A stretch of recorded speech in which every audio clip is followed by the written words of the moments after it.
بسم الله الرحمن الرحيم والنازعات غرقا والناشطات نشطا والسابحات سبحا فالسابقات سبقا فالمدبرات أمرا يوم ترجف الراجفة تتبعها الرادفة قلوب يومئذ واجفة أبصارها خاشعة يقولون أئنا لمردودون في الحافرة أئذا كنا عظاما نخرة قالوا تلك إذا كرة خاسرة فإنما هي زجرة واحدة فإذا هم بالساهرة هل أتاك حديث موسى إذ ناداه ربه بالواد المقدس طوى اذهب إلى فرعون إنه طغى فقل هل لك إلى أن تزكى وأهديك إلى ربك فتخشى فأراه الآية الكبرى فكذب وعصى ثم أدبر يسعى فحشر فنادى فقال أنا ربكم الأعلى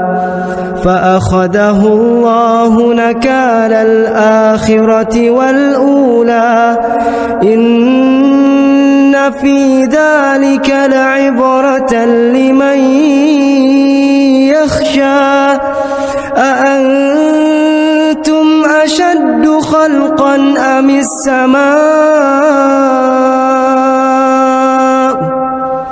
بناها رفع سمكها فسواها وأغطش ليلها وأخرج ضحاها والأرض بعد ذلك دحاها أخرج منها ماءها ومرعاها والجبال أرساها متاعا لكم ولأنعامكم فإذا جاءت الطامة الكبرى يوم يتذكر الإنسان ما سعى وبرزت الجحيم لمن يرى فأما من طغى وآثر الحياة الدنيا فإن الجحيم هي المأوى وأما من خاف مقام ربه ونهى النفس عن الهوى فإن الجنة هي المأوى يسألونك عن الساعة أيان مرساها فيما أنت من ذكراها إلى ربك منتهاها إنما أنت منذر من يخشاها